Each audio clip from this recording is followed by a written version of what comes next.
Addunyaan kun hundaaf guutuu miti. Jireenya addunyaa kana keessatti bu'aa bahii baay'ee jira. Gaafa dhalannee addunyaa kanarra dhufnerraa namuu hiriif carraa adda addaa jiraata.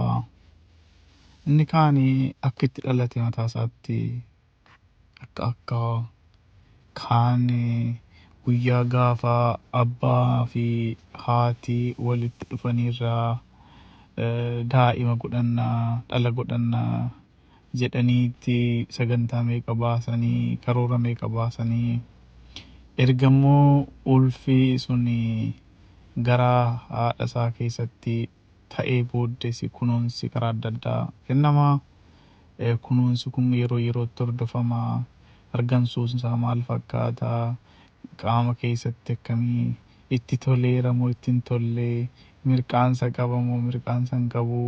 Laata wanni biraa wanti uumame wanti akka itti hin tolle taasisu maal faatu jira? Jedhamee gaala akkasiitiin daa'imni tokko guyyaa gara haadha isaa keessatti uumamerraa kunuunsa adda addaa kennamaafi. Egaa warri kana godhan isaanis akkasitti dhalatanii fi akkasitti hin dhalanne isaa hin beeknu ta'us danda'a dhiisus mala garuu hireen namaa gargar jechuudha afaan kana kaasa. Guyyaa gaafa dhalatu immoo manatti haa dhalatu moo hospitaalatti haa dhalatu akkuma akkaafuu irra caalatti egaa warri hiree gaarii qabu mana yaala gaariitti geeffame sanayyuu kunuunsa adda addaa godhamee fi dhalata jecha. Inni kaan immoo ulfaa'uu ishee haati hin beekne haala adda addaatiin yookaan dirqamtee yookaan immoo jaalala keessatti nama jaalattu tokkoon qophii tokko malee ulfin uumama. Guyyaa gaafa ulfi uumame irraa gammachuu osoo hin taane yaaddoo keessa seenu jechaadha. Ilaa garaagarummaa isaa isa kaan ulfa godhannadhanii itti yaadanii gammachuu meeqaan ulfiyyuu uumamuusaa gammachuu meeqatu godhamaa cidha meeqatu godhamaa erga inni uumame booddee kunuunsi guyyaa guyyaadhaan godhamaa. Faallaa kanaatti garuu harmeen biraa immoo uumamuu ishee yeroo itti abaartu akkaman ta'a maaliif yaa waaqa kana naa kennite maaliif kun inni keessatti uumame jettee yeroo itti abaartu of abaartu uuma ishee wajjin wal loltu. Namni kana godhe ulfeesse yookaan hin baqataa yookaan eessattan beekaaneedhaanii beekuyyuu immoo kana baasuu qabdaa sababaansaa ammatti hin dandeenyu nuti qophii miti akkam goonee guddifnaa yoo kan wal jaalatan ta'e jechaadha. Yoo jaalala qabaatanii egaa yaaddoonii tokkoffaa ofii isaaniitiif yaadda'u yookiin cidhi otoo hin godhamne bultiin otoo hin ijaaraminii dhufee waan ta'eef wal jaalataniyyuu egeree walii yaaduudhaan egeree ishee akkamittiin takaalaa akkam taati yoo deesse innis akkam ta'a kana booddee jechuu walii yaaduudhaan egaa lubbuu waaqni uume sanitti immoo murteessu jechaadha akka isheen lubbuun sun addunyaatti hin dhufne. Egaa inni kaan immoo kanuma huka wajjin haasoftuyyuu hin qabdu jechaadha. Isheen fakkeenyaa dirqamtee yookiin gudeeddiidhaan yookiin haala adda addaatiin immoo lubbuun kun gadaamessa ishee keessatti hafe nama wajjin mari'attuu hin qabdu. Haala akkasiitiin egaa ilmi namaa kun dhalata laala.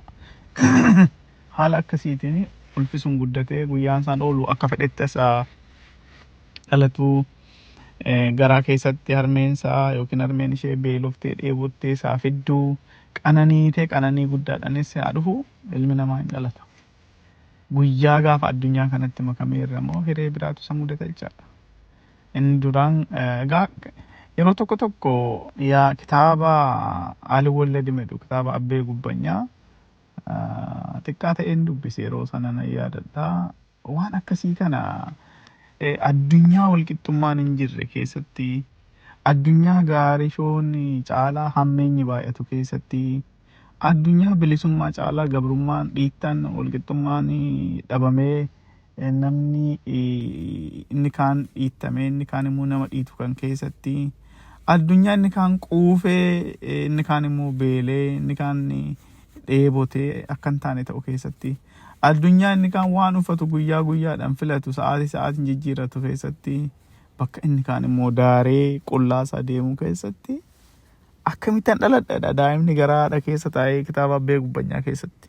Egaa addunyaan suni namni kun 70moota keessa barreessee hangaarraatti wanti kun waliin qixxaanne sichis waan wal qixxaatuun fakkaatu daranuu waan baay'achaa jiru fakkaata. Bakka kaanitti walitti bu'iinsi adda addaa uumamee lolli uumamee daa'imman kun waan isaan itti jiran argitu. Egaa addunyaan kun irra caalatti bakka haalli hamaan uumamu keessatti daa'imman ni miidhamu. Daa'imman kun haala akkasiitiin guddatu jechuudha. Inni kaan qanani'eeti jiruun hundumtuu tottolteetii fi mana barumsa gaarii galee baratee maallaqni meeqaa itti bahee yookiin invested itti ta'ee jiruu qananiidhaan beelli maal fakkaatu otoo hin beekin daaruun maal akka fakkaatu otoo hin beekin rakkachuun maal akka ta'u otoo hin beekin akka sanaan baratee sana booddees barnoota sadarkaa adda addaa sadarkaa olaanaas deemee baratee waan inni barbaadu fedha isaatiin sana booddee immoo waan hunda ta'u keessatti kan murteessu nama kana jechaadha ofii murteeffata jechaadha waan baay'ee. Inni kaan garuu carraa kana osoo hin argatin mana barumsaa yookaan kadhaadhaan yookiin umriinsaa darbee yookiin carraa sanayyuu dhabee yookiin immoo kan taanetti barataa barumsa kana osoo jaalatu haalli guutuu fi dida ta'aa kaan waan ittiin baratullee barumsa dabtarallee bitachuu qalamallee bitachuu hin danda'u ta'aa. Inni kaan kun hundumtuu hafee beelaf dheebuudhaan mana barumsaa sana sababaansa nyaachuu qaba jiraachuu qaba. Haala akkasii keessatti egaa irra caalatti namni baay'een gufuu adda addaan itti dhufuu mala. Jireenya wal'aansoo kana keessatti xiqqoo umriinsaa aguma jajjabaatu sammuunsaa yaaduu jalqabachaadha. Wal'aansoo kana akkamittan injifadha kan jedhu kaansa taa'eetii waaqarraa akkuma hireen isaa isa gootisan carraa biraa eeggata jechaadha. Tarii guyyaa tokko waan ajaa'ibaan naa dhufe eeggata. Inni kan garuu waan ajaa'ibaa an hojjechuun qaba jedhee murteessa jecha.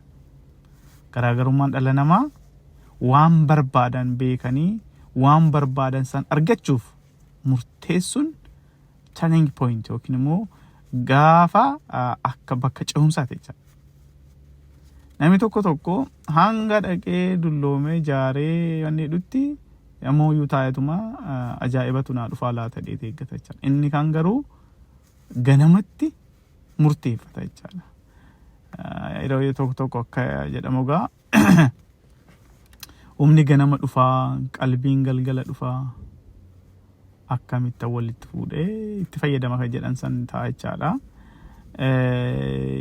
Qaxaleen ganamaan akka kamittuu haa dhalatu akka kamittuu addunyaa kanatti dhufu akka kamittuu haa guddatu umriinsaa yeroo waa hubachuu jalqabu jireenya isaa namarraa osoo hin taane ofii isaatiif qajeelfachuu eegala jechaadha.